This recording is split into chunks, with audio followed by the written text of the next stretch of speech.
దానికి మనం ఏం చేయాలి? మనము ప్రార్థన చేయాలి కదా. మన దేశం బాగుండాలంటే మనం ప్రార్థనలు చేయాలి. మనందరం బాగుండాలనే యేసుక్రీస్తు శిలువలో ప్రాణాలు పెట్టాడు. మన దేశం బాగుండేదాని కొరకు మనందరము ప్రార్థనలు చేసినప్పుడు ఆయన తప్పగా మన ప్రార్థన ఆలకిస్తాడు. ఆమేన్, హల్లెలూయా. మంచిది. మరి బైబిల్ అందరూ కొన్ని మాటలు నేను కూడా మీతో పంచుకుంటాను ఇచ్చిన సమయంలోనే. చూడండి, కీర్తన గ్రంథము 92వ అధ్యాయము 13వ వాక్యంలో కొన్ని మాటలు మనం ధ్యానం చేసుకుందాం. 92:13 వాక్యంలో రాయబడిన మాట, యెహోవా మందిరములో నాటబడిన వారై వారు మన దేవుని ఆవరణములో వర్ధిల్లెదరు. హల్లెలూయా. పిల్లరా, ఈ వాక్య భాగంలో మనం చదువుతూ వస్తూ ఉంటే ఒక ప్రత్యేకమైన మాట మనకు కనపడుతుంది. ఏమిటంటే వారు మన దేవుని మందిరములో నాటబడిన వారు. గమనించండి, ప్రతి విశ్వాసి, ప్రతి వ్యక్తి దేవుని మందిరములో నాటబడిన వారు ఎలా ఉంటారంటే వర్ధిల్లుతారంట. ఎలా ఉంటారు వాళ్ళు? వర్ధిల్లుతారు. ఎక్కడ నాటబడ్డారు వీళ్ళు? దేవుని మందిరములో, అనగా జీవం కలిగిన దేవుని మందిరములో నాటబడ్డాడు కనుక ఆ వ్యక్తి అంట వర్ధిల్లుతా ఉంటాడంట. ఎంతవరకు వర్ధిల్లుతాడంటే అతను దేవుని మందిరములో నాటబడి ఆయన రాకడకై కనిపెట్టుకొని ప్రార్థన చేసి దేవుని కృప పొందుకునేంత వడికి వర్ధిల్లుతూనే ఉంటాడు. వర్ధిల్లే అనుభవం మనం నేర్చుకున్నప్పుడు తప్పక దేవుడు నీ కుటుంబాన్ని వర్ధిల్లింపు చేస్తాడు. నువ్వు గమనించాల్సిందేంటంటే, నేను ఎక్కడ నాటబడ్డాను?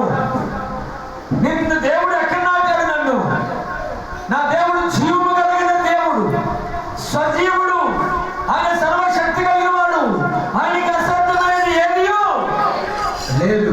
సమస్తము సాధ్యము కలిగిన దేవుడి మనం ఆరాధిస్తున్న వంటి యేసుక్రీస్తు కనుక నువ్వు దేవుడి మందిరంలో నాటబడిన వారు ఏమంటే వారు ఎలా ఉన్నారంటే వర్ధిల్లుతారు. రెండో మాట ఏమన్నారంటే 12వ వాక్యంలో, నీతిమంతులు ఖర్జూర వృక్షం వలె మువ్వ వేయుదురు. హల్లెలూయా. ఎలా ఉంటారంట నీతిమంతులు? ఖర్జూర వృక్షం వలె మువ్వ వేస్తారంట. ఎందుకు మువ్వ వేస్తారంటే వాళ్ళు దేవుని మందిరంలో నాటబడ్డారు కనుక వాళ్ళు ఎలా ఉన్నారు అంటే నీతిమంతులుగా ఉన్నారు. ఎలా ఉన్నారు వాళ్ళు? నీతిమంతులు. ఈ నీతిమంతులున్న గుణగణాలు ఏమిటాయి అంటే వారు ఎప్పుడు దేవుడితో కలిసి ఆనందించే అనుభవాలు నేర్చుకుంటారు, ఎక్కువ ప్రార్థన చేయడం నేర్చుకుంటారు, ఎక్కువగా దేవుడిని ఆరాధించడం నేర్చుకుంటారు, ఎక్కువగా దేవుడితో సహవాసం చేసే అనుభవాలు నేర్చుకుంటారు. కారణం ఏంటంటే వాళ్ళని నీతిమంతులుగా తీర్చి దేవుడి మందిరములో నాటాడు కనుక. ఆమేన్, హల్లెలూయా. దేవుడి మందిరంలో నాటాడు కనుక వాళ్ళు నీతిమంతులుగా తీర్చబడ్డారు. వాళ్ళంట ఖర్జూర వృక్షం వలె ఎప్పుడు కూడా దేవుడితో ఏం చేస్తారంట? మువ్వ వేస్తా ఉంటారంట. మువ్వ వేస్తారు. ఎంత ధన్యత వచ్చినా ఇట్లాగా ఈ రోజున నువ్వు దేవుడి మందిరంలో నాటబడిన నీవు, ఈరోజు దేవుడితో కలిసి ఆనందిస్తున్నావు నీవు, ఈ రోజున దేవుడి సన్నిధిలో నీవు ఎలాంటి జీవితంలో ఉన్నావో ఒక్కసారి గమనించింది ఎప్పుడైనా కానీ. నేను ఎక్కడ నాటబడ్డాను? ఎక్కడ నాటబడ్డాను? నేను జీవం కలిగిన దేవుడి సన్నిధిలో నాటబడ్డాను. దేవుడితో సహవాసం చేస్తున్నాను. దేవుడు నన్ను నీతిమంతుడిగా మార్చాడు. దేవుడు నన్ను అపవిత్రతల నుంచి, నా పాపముల శాపములు తొలగించి నీతిమంతుడిగా మార్చాడు. నా దేవుడు నన్ను నీతిమంతుడిగా చేశాడు కనుక నేను ఎప్పుడు నా దేవుడి మందిరంలో నేను వర్ధిల్లుతూనే ఉండాలి. నా కుటుంబం వర్ధిల్లాలి, సంఘం వర్ధిల్లాలి, విశ్వాసం వర్ధిల్లాలి, సేవకుడు వర్ధిల్లాలి, అందరూ వర్ధిల్లాలంటే నువ్వు నాటబడిన స్థలం ఏదో ఒకసారి జ్ఞాపకము చేసుకో. ఈ రోజున మనం చూస్తే చాలా మంది ఎలా ఉన్నారంటే నాటబడిన ప్లేస్ కూడా మర్చిపోయే వాళ్ళు ఉన్నారు. గమనించారండి? నాటబడిన ప్లేస్ అంటే రక్షణ పొందిన సంఘాన్ని వారు ఎంతగానో అవమానపరిచేవారుగా ఉన్నారు. దేవుని విడిచిపెడుతున్నారు. మనుషులు ఎవరు కొత్త కనబడితే వాళ్ళప్పుడు పడి వెళ్ళిపోతున్నారు. ఏ కొత్త పాస్టర్ గారు వచ్చారంటే ఒక కారు వేసుకొని ఇక ఆయన దగ్గర ఆటోగ్రాఫ్లు, ఫోన్ నెంబర్లు తీసుకొని నాటబడిన సంఘాన్ని విడిచిపెట్టి అలా ఎగిరిపోతూ ఉన్నారు. గమనించాడు పిల్లగా, నువ్వు ఎప్పుడైనా గమనించా నీ కుటుంబం ఆశీర్వదించగా పోవడానికి కారణం ఏంటంటే నువ్వు నాటబడిన స్థలాన్ని మర్చిపోతున్నావు కనుక, నీ దేవుడిని నీతిమంతుడిగా మార్చిన స్థలాన్ని మర్చిపోతున్నావు కనుక నీ కుటుంబము అభివృద్ధి కాలేకపోతుంది, నీ కుటుంబము ఆశీర్వదించకపోవడానికి కారణం ఏంటంటే నువ్వు అటు ఇటు తిరుగుతూ ఉన్నావు. నువ్వు నాటబడి నాటబడిన స్థలంలో నీవు కుదుటిగా ఉంటే ఖర్జూర వృక్షం వల్ల మీరు ఏమేస్తారంట? ఏమేస్తారు? మీరు మువ్వ వేస్తారంటండి. దేవుడికి మహిమ కలుగును గాక. నువ్వు మువ్వ వేయాలి. నీ జీవితంలో రోజుకు కొత్త కొత్త అనుభవాలు నీవు అందించి రావాలి. కొత్త అనుభవాలు నీలో పుట్టాలి. దేవుడి యొక్క ముఖదర్శనం చేసే ధన్యత నీలో కలగాలి. నువ్వు ఎవరు పెట్టవంటే నువ్వు జీవం కలిగిన దేవుని కుమారుడివి, కుమారుడు. గమనించండి పిల్లరా. అందుకంటే ఆయన నువ్వు నాటబడ్డావు, ఎక్కడ నాటబడ్డావో దాని జ్ఞాపకము చేసుకో. ఆ మాట మీద ఎందుకు వచ్చారు? ఇంకో మాట ఏమంటే లెబనోను మీద దేవదారు వృక్షం వలె వారు ఏం చేస్తారంట? ఎగురుతారా? ఎదుగుదురు. ఎలా ఉంటారంట? ఎదుగుదురు. ఎక్కడ ఎదుగుతారంటే దేవుని మందిరంలో వారు ఎదుగుతారు. కూడా చెప్పండి గట్టిగా, దేవునికి మహిమ కలుగును గాక. హల్లెలూయా, హల్లెలూయా. నువ్వు నాటబడిన స్థలం ఏదో జ్ఞాపకం చేసుకుంటే నీ స్థలమును దేవుడు ఆశీర్వదించినప్పుడు నువ్వు లెబనోను పర్వతం మీద ఉన్న దేవదారు వృక్షం వలె నువ్వు ఎదుగుతావే కానీ నువ్వేమాత్రం డౌను కావాలి. నువ్వు ఎదిగే అనుభూతిలో ఉండాలి. నువ్వు ఫలించే అనుభూతిలో ఉండాలి. నువ్వు మువ్వు వేసే అనుభూతిలో ఉండాలి. నువ్వు నాటబడిన స్థలాన్ని నువ్వు జ్ఞాపకం చేసుకోవాలి. నువ్వు దేవుడితో కలిసి సర్వస్వము చేస్తే అప్పుడు యేసుక్రీస్తు నీ కుటుంబాన్ని ఫలభర్తముగా మారుస్తాడు. నీవంట దిక్కులు చూడవంట. అప్పుడు దిక్కులు చూడవంట. నువ్వు ఎడు చూస్తావంటే లెబనోను పర్వతమున ఆ యొక్క దేవదారు వృక్షములంట ఎడు చూస్తాయి. గమనించారండి? ఉంగిపోతాయా? ఎడుగుతున్నాయి, చిన్నగా పైకి చూస్తున్నాయి అంట. హల్లెలూయా, హల్లెలూయా. మీకు 2 మాటలు జ్ఞాపకం చేస్తాను. తండ్రి దేవుడు సృష్టి ప్రారంభంలో ఆదాము అమ్మను తయారు చేసిన తర్వాత వాళ్ళకి ఫలాలు ఏమిచ్చాడు? తినేదానికి ఫలాలు ఏమిచ్చాడు? భూ సంబంధం ఏమిచ్చాడా కదా? చెట్టుకి ఏం కాస్తున్నాయి? చెట్టుకి ఏం కాస్తాయి? ఫలాలు. జాంపొడి కానివ్వండి, యాపిల్ కానివ్వండి, వేయాలి. కానీ అవి కింద కాస్తాయా, పైన కాస్తాయా? పైన కాస్తాయి. ఇప్పుడు వీళ్ళిద్దరిని ఏం చేయమన్నాడు? మీరు ఈ చెట్టు పళ్ళు తినండి అన్నాడు. ఈ చెట్టు పళ్ళు తినమన్నాడు. అర్థం ఏంటంటే మీరు నా వైపు చూడండి. మీరు నా వైపు చూస్తే ఆ చెట్టు కూడా పళ్ళు మీకు ఏం చేస్తాయంటే ఆహారాన్ని సమృద్ధిగా సమకూరుస్తాయి. హల్లెలూయా. అంటే నువ్వు భూ సంబంధమైన వ్యక్తివి కాదు, నువ్వు పర సంబంధమైన వ్యక్తివి కనుక నువ్వు పైగా చూడు. ఆ మానులు అంట, దేవదారు వృక్షం మానులు అంట ఎటు చూస్తాయంట? అవి కింద చూస్తా, పైకి చూస్తాయా? చిన్నగా పైకి చూస్తాయి. మరొక అధ్యాయంలో అంటాడు, మీరు క్రీస్తు యేసునందు లేపబడిన వారైతే పైన వాటిని వెతకండి. ఏం వెతకమన్నాడు? కొలస్సీ 3వ అధ్యాయం 1వ వాక్యంలో మీరు చదివితే అక్కడ కనపడుతుంది ఈ మాట.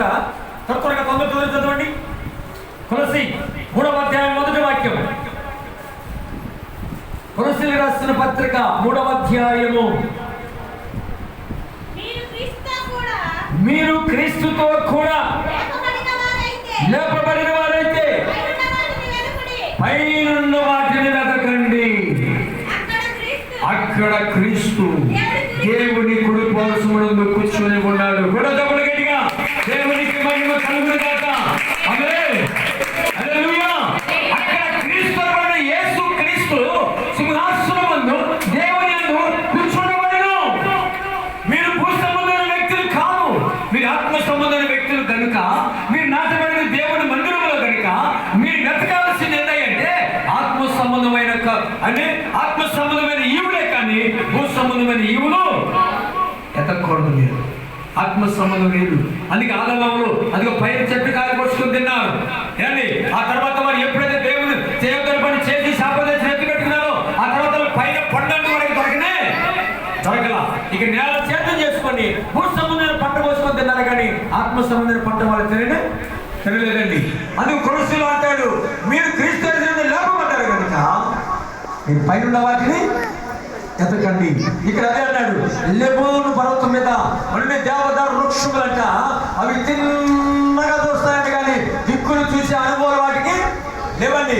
వంగిపోయే అనుభవం లేదు, ఎరిక్కుపోయే అనుభవం లేదు. వాటి అనుభవం ఏంటంటే ఖర్జూర వృక్షం వలె దేవుని మందిరంలో నాటబడినవి. ఈ రోజున మనం చూస్తాం, ఒకసారి మందిరానికి వెళ్తే అర్థం లేకపోతే లేదు, మన ఇష్టం. అండి మన ఇష్టం ఎంత లేకపోతే లేదు, ఎలాగ వచ్చేవారు వెళ్దాం అండి, ఎంత పోయొచ్చేవారు వెళ్దాం. పోయొచ్చేవారు ఉంటావా నువ్వు? ఉంటావా? చెప్పలే అండి.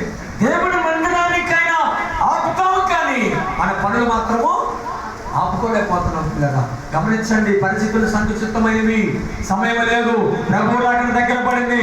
లోకంలో అనేకమైన హింసలు జరుగుతూ మన కళ్ళారా మనము చూస్తున్నాం, చెవులారా వాటిని వింటున్నాం. మత్తయి సువార్తలో అదే చెప్పాడు, నా రాకడకు ముందు నీకు అనేకమైన సూచనలు జరుగుతాయి. కరువులు, భూకంపాలు, ఏంటి అనేకమైన శాపములు, అనేకమైన ఇంటి మీద ఇల్లు ఉండకుండా మొత్తం నాశనం అయిపోతాయి. అయినా కూడా అంతము వెంటనే రాదు. 24వ అధ్యాయం మత్తయిలో మీరు తర్వాత చదువుకోండి, ప్రభు గారు తర్వాత చదువుకోండి. అక్కడ రాయబడిన అనుభవాలు, కరువులు అంట, భూకంపాలు, దేశం మీదకి దేశము, రాజ్యం మీదకి రాజ్యము, జనాల మీదకి జనాలు వేసి కొట్టుకొని, నరుకొని, చంపుకొని, ఏంటి మతాలు, కులాలు పేరు చెప్పి ప్రజలంతా అల్ల కులాలమైపోయి భూమంతా శవాలతో నింపబడిందంట. కానీ ప్రభు రాక రానే రాదు. అయితే నువ్వు నాటపడిన స్థలాన్ని గుర్తుపెట్టుకుంటే నీకు ఏ హానియో రాదు. ఎందుకు నాకు తెలుసండి, ఆయన చెప్పాడు, యెహోవాయందు భయభక్తులు గల వారి చుట్టూ ఎవరుంటారు? ఆయన దూత ఉండి ఏం చేస్తుంది? ఏం చేస్తుంది? కాపాడుతుంది. ఆమేన్. హల్లెలూయా. ఆయన దూత కాపులు ఉండి నిన్ను కాపాడుతూ ఉంది. ఎందుకో తెలుసా? నువ్వు నాటబడిన జీవగల దేవుడి మందిరములో నాటబడ్డావు కనుక నీకు ఏ అపాయము రానివ్వకుండా నువ్వు దేవుడితో సహవాసము చేస్తున్నావు కనుక. ప్రియమైన దేవుని బిడ్డరా, ఒకరోజు నాకు భయంకరమైన యాక్సిడెంట్ జరిగింది. చనిపోవాల్సి నేను కనురెప్పపాటులో అయిపోయింది నా పరిస్థితి అనుకున్నాను. లారీ డ్రైవింగ్ చేసేటప్పుడు అయిపోయాను, ఇక నా బండి బ్రేకులు ఫెయిల్ అయ్యి లోయలో పడిపోయాను. బండితో పాటు లోయలో పడిపోయాను, తల గిందలుగా పడిపోయాను. అంతే, ఇక ముగిసింది అనుకున్నాను. కళ్ళు మూసుకున్నాను, చేతులు స్టీరింగ్ వదిలేశాను. తండ్రి యేసయ్యా అని పిలిచాను.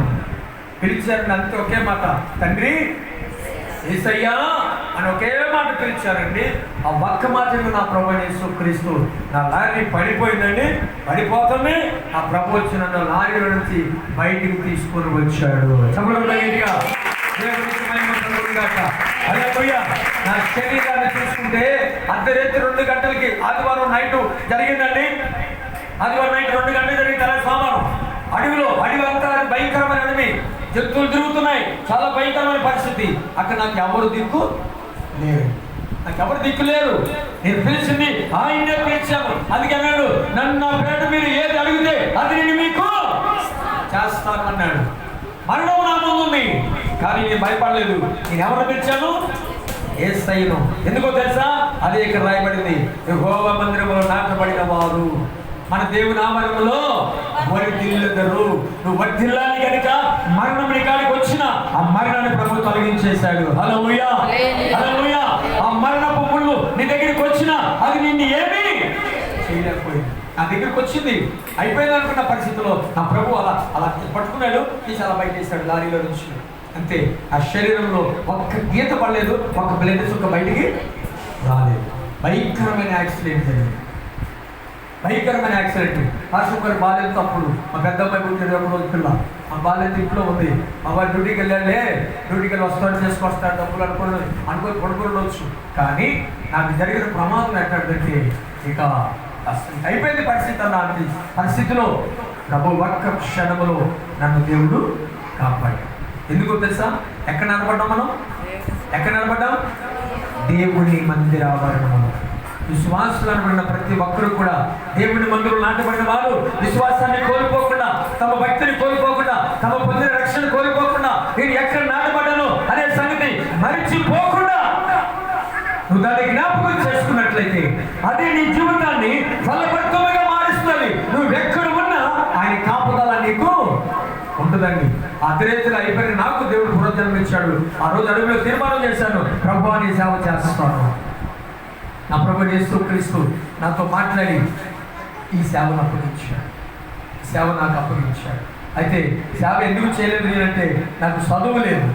అంతకుముందు కూడా ఒకసారి మీకు చెప్పినట్టున్నాను, నాకు చదువు అక్షరమొక్క లేదు, జనం కూడా లేదు చదువు. మేమందరం ఎలాంటి వాళ్ళం అంటే విద్య లేని పామరమే, అంతే, విద్య లేని పామరమే.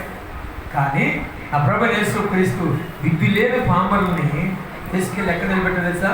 ఉన్నతమైన స్థలంలో నిలబెట్టాడు. హల్లెలూయా, హల్లెలూయా, హల్లెలూయా. నువ్వు పనికిరావు అన్నవాడు కూడా ఈ రోజున సాల్మాన్ అని వచ్చాడు, ఎలీషా వచ్చాడు అని చెప్పి వాక్యానికి మాకు సమయం ఇచ్చిన స్థలాలు చాలా ఉన్నాయి, చాలా ఉన్నాయి. అయితే పేద అలాంటి పరిస్థితుల్లో కూడా మా దేవుడు నన్ను చేయి వదిలిపెట్టలేదండి. ఎందుకంటే నా దేవుని కొరకు నేను ఉన్నా లేకపోయినా తిన్నా తిరిగిపోయినా నా దేవుని కొరకు నేను కష్టపడి పనిచేస్తూ దేవుని సేవను చేస్తున్నా. అదే కీర్తన గ్రంథంలోని 94వ అధ్యాయము 14వ వాక్యంలో ఒక మాట చదువుతాం చూడండి.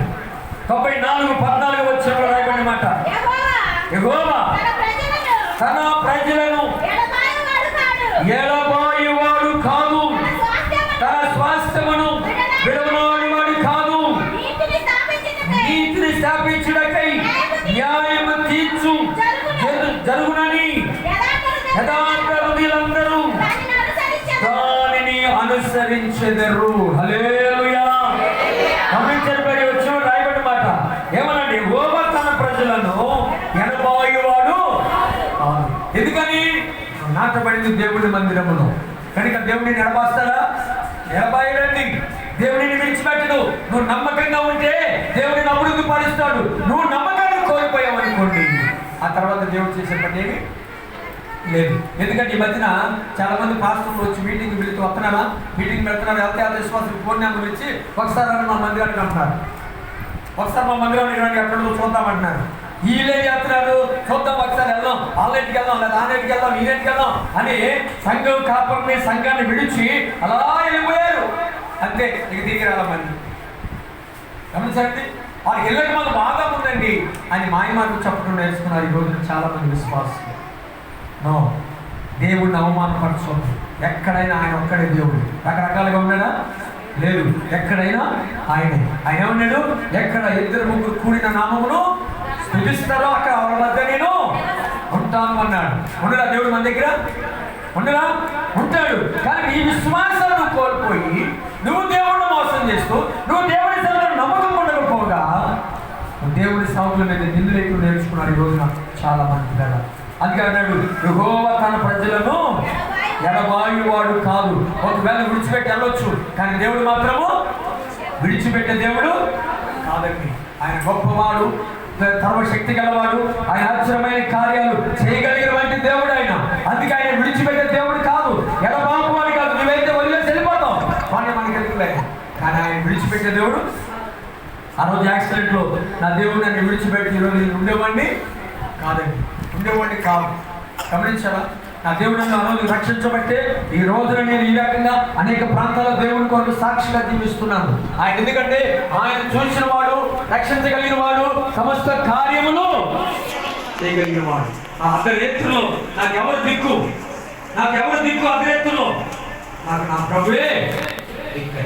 నా దేవుడు నా పక్షంలో కార్యాలు చేశాడు, నా దేవుడు నా పక్షంలో అద్భుతాలు చేశాడు. కనుక ఆయనకి కృతజ్ఞత కలిగే వారమై మనం ఉండాలి. మనం నాటబడిన స్థలాన్ని మనం ఎప్పుడు మరచిపోకూడదని లేఖనంలో చెప్తున్నాయి. మరొక మాట జ్ఞాపకం చేస్తాను. మత్తయి సువార్త 13వ అధ్యాయము 43వ వాక్యం చదువు త్వరగా. మత్తయి సువార్త 13:43వ వాక్యంలో మనం చదువుకున్న కొన్ని మాటలు త్వరగా చూడండి. బైబిల్ ఉన్నవాడు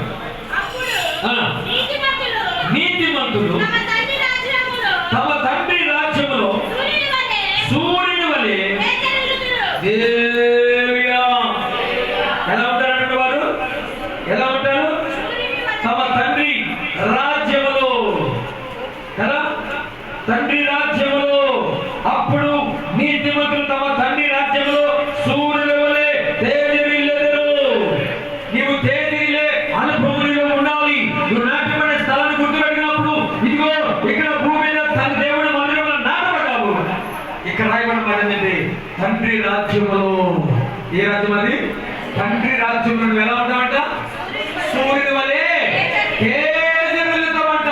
ఎప్పుడంటే నీ విశ్వాసాన్ని కాపాడుకొని దేవుని చిత్తము నెరవేరుస్తూ భయభక్తులు కలిగి దేవుడి మార్గంలో నడిచినప్పుడు నువ్వు ఆశీర్వదించబడతావు, దీవించబడతావు. నీ కుటుంబంలో ఏది కొనుగోలు లేకుండా ప్రభుని ఆదరిస్తాడు, ఆదుకుంటాడు. ఆయన కాపుదల నీ పైన ఉంటుంది, నీ పైన ఉంటుంది. గమనించారు పిల్లల, ప్రతి విషయంలో కూడా దేవుడి కాపుదల మీకు తోడుగా ఉండాలంటే నువ్వు దేవుని మందిరంలో నాటబడిన సంగతి ఎన్నడూ మర్చిపోవద్దండి, ఎన్నడూ మర్చిపోవద్దు. నువ్వు మర్చిపోయావంటే దేవుడిని చెయ్యి విడిచిపెట్టారంటే ఆ తర్వాత నీ పరిస్థితి ఎలా ఉంటుందో నీకే తెలియదు. గమనించండి, ప్రతి విషయంలో మనం చాలా జాగ్రత్తగా ఉండాలి. గమనించండి, ఒక కుటుంబంలో తల్లిదండ్రులు ఉన్నారు. ఆ తల్లిదండ్రులు ఎలా ఉంటారంటే దేవునికి వ్యతిరేకమైన వ్యక్తి నడుస్తున్నారు, దేవుడి మాట నిర్లక్ష్యం చేశారు, దేవునికి భయం అంటూ లేకుండా ప్రవర్తించారు. వారు చేసిన ఆ యొక్క దేవునికి వ్యతిరేకమైన పనుల వలన వాళ్ళ కుమార్తెకి 6 సంవత్సరాల అమ్మాయి శరీరం అంతా కాలిపోయింది, ఒళ్ళంతా కాలిపోయింది. చాలా భయంకరంగా ఉంది. 6 సంవత్సరాల అమ్మాయి. ఏంటమ్మంటే వాడు చెప్పిన మాట అంటే పిల్ల అగ్గిపొట్ల తీసి ఆడుకుంటుంది అయ్యా, ఒళ్ళో పడింది, దాని మొదలు అంతా కాలిపోయింది అని. గమనించండి, ఒక చిన్న పిల్ల 6 సంవత్సరాల పిల్ల ఏంటి ఒళ్ళంతా కాలి గడగడగడగడగడగడగడగడుతూ అల్లుడుతూ బిడ్డ. ఏం చేయని తొందర పరిస్థితులు, ఏ చెవులు చెప్పుకున్నా బాగు చేస్తాడు. నాకు చాలా బాధ వేసింది. కళ్ళం వెలిగించిన బిడ్డను చూసేవాడికి వెళ్ళిపోయి అక్కడికి ప్రార్థన చేసి వచ్చాను, ప్రభు ఆ బిడ్డని కొట్టి స్వస్థపరచండి అని. ఒక చిన్న పిల్ల. కుటుంబాలలో తల్లిదండ్రులు అవినీతి వలన, కుటుంబంలో అవినీతి వలన, వారు చేసిన పనుల వలన ఆ శాపము వారి బిడ్డల మీదకి వస్తుంది. బైబిల్ చెప్తుంది, నీ పిల్లలు యెహోవా భోజన బల్ల చుట్టూ ఏమన్నారు? ఒలీవ మొక్కవలే. ఎందుకు ఉన్నారు అంటే నువ్వు నాటబడిన దేవుని మందిరంలో కనుక నిన్ను బట్టి నీ పిల్లలు బట్టి క్రమంగా ఉన్నారు కనుక నీ కుటుంబం అంతా ఎలా ఉంది? ఇప్పుడు ఆశీర్వాదకరంగా ఉంది. నీ కుటుంబం దీవెనకరంగా ఉంది. నీ కుటుంబం అంతా అభివృద్ధి పొందుగా ఉంది. నీకు ఏది తక్కువ లేకుండా దేవుడు చేస్తున్నాడు. కారణం ఏంటంటే నువ్వు దేవుని యందు భయభక్తులు కలిగి ఉన్నావు కనుక. ఆమేన్, హల్లెలూయా. ఆ భయభక్తుల వలన నీ కుటుంబం దీవించబడుతున్న సంగతి నువ్వు ఎదురు కూడా మర్చిపోకూడదని బైబిల్ మనకు చెబుతుంది. కనుక నీవు తండ్రి రాజ్యంలో నీ సూర్యుని వలె తేజరిల్లుతావు. తేజరిల్లు అనుభవం లెబోను పర్వతం మీద ఉన్న దేవదారు వృక్షము ఎలా ఎదుగుతున్నాయో, ఎదిగి ఎదిగి ఎదిగి ఎదిగి ఎదిగి అది ఏమైంది అంటే దేవుడి రాజ్యం ఎలా ఉండేది? ఎలా ఉండేదా? సూర్యుని వలె తేజరిల్లుతున్నాయంటే. ఆమేన్, హల్లెలూయా, హల్లెలూయా.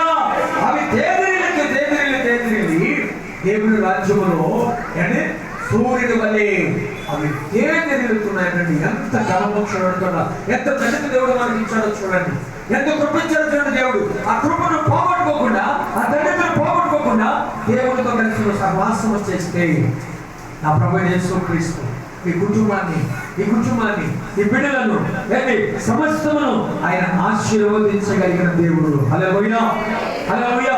ఆయన కృప చూపగలిగిన దేవుడు. ఆయన ప్రతి విషయంలో నీ కుటుంబాన్ని ఆదరించగలిగిన దేవుడు. ఆయన ఆ సంగతిని మర్చిపోకుండా దేవుడితో కలిసి సహవాసం చేస్తే మీ కుటుంబం ఎలా ఉండదో ఒక్కసారి మీరు గమనించారు. పిల్లరా, ఎలాంటి జీవితం మీరు ఉన్నారు ఒక్కసారి మీరు గమనించారు.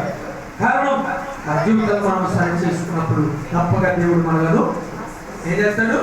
ఆశీర్వదిస్తాడు. అయితే ఎక్కడ నడపడ్డాం మనం? ఎక్కడ నడపడ్డాం? దేవుని మందిరములో. మందిరంలో ఉన్న వారికి ఏమేమి గుణాలు ఉన్నాయి? ఏమేమి గుణాలు? దేవదారు వృక్షము, ఖర్జూర వృక్షము. ఎలా ఉంటారంట? తేజరిల్లుదురు. వారు ఎక్కడ ఉండాలి అంటే మన తండ్రి రాజ్యములో నీ సూర్యుని వలె తేజరిల్లుదురు. ఇవి నీలో దేవుడి ముందు నాటుకున్న మీలో అనుభవం ఉంటే ఆయన తప్పగా మీ కుటుంబాన్ని ఆశీర్వదిస్తాడు, దీవిస్తాడు, బలపరుస్తాడు. కనుక ఈ ఏర్పాటు చేయబడిన ఈ యొక్క ప్రార్థన కూడికలు దేనికంటే మీరు బలపడాలని, మీరు ఆత్మలో ఎదగాలని, సంఘంలో మీరు అభివృద్ధి పొందాలని, సంఘంలో మీరు ఆశీర్వాదకరంగా ఉండాలని దైవజనులు ఈ ప్రార్థన కూడికలను ఏర్పాటు చేశారు. క్రిస్మస్ పండుగ చేసుకోండి, సున్నాలు కొట్టుకోండి, అప్పు చేసుకోండి, బట్టలు కొనుక్కోండి, అలసి పూజలు చేసుకోండి అని కాదు పండుగ ఈ ప్రార్థన పెట్టింది. మీరు అభివృద్ధి పొందాలి. ఆమేన్. మీరు ఆశీర్వదించబడాలి. ఆమేన్. మీరు దేవదారు వృక్షం వలె మొలవేయాలి. దాని బట్టి ప్రార్థన కూడికలు పెట్టింది. కనుక పండుగ వస్తుందని ధాన్యం వచ్చింది పండుగని అప్పులు చేసుకొని లేకపోతే చేసుకొని తినేరు. పరిస్థితులు బాగా గ్యాస్ ట్రబుల్ వస్తున్నాయి. ఏ ట్రబుల్? గ్యాస్ ట్రబుల్ వస్తున్నాయి. ఎప్పుడు తప్ప మనకే తెలియదు. అన్ని వండుకొని పెట్టుకొని తిన్నామంతా తింటే గ్యాసు, తినకపోతే అవి ఉడుకు వెయ్యి. నువ్వు చేసుకున్నావు ఉడుకు అయ్యా రుచిగా ఉంటాయి, తీపి కనపడుతుంది అన్నీ నీకే ఒక్కటి తిన్నామనిపిస్తుంది. అయ్యో మొత్తం నీకే అర్థయ్యా, ఒక్కటి మొత్తం నీకే, ఒకటి తీసుకున్నావు పక్కన ఒకటి తగ్గదండి అంతే.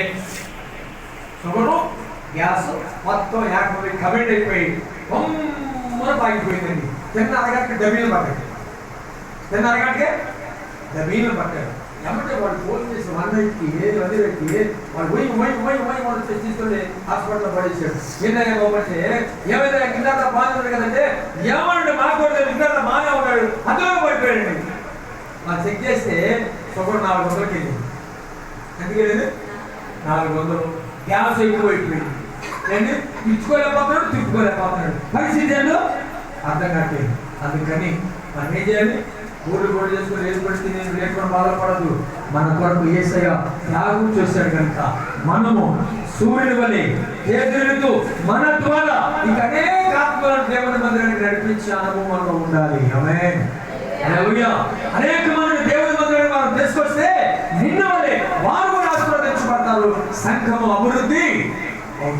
కనుక ఈ 3 లక్షణాలు నీలో కలిగి దేవుడితో ఉంటే తప్పక దేవుడి కుటుంబాన్ని ఆశీర్వదించి ఆయన రాకడికి సిద్ధపరిచి దీవించి బలపరిచి ఆశీర్వదించునుగాక.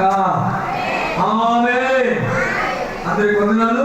సమయం ఇచ్చిన దైవజనునికి హృదయపూర్వకమైన వందనాలు.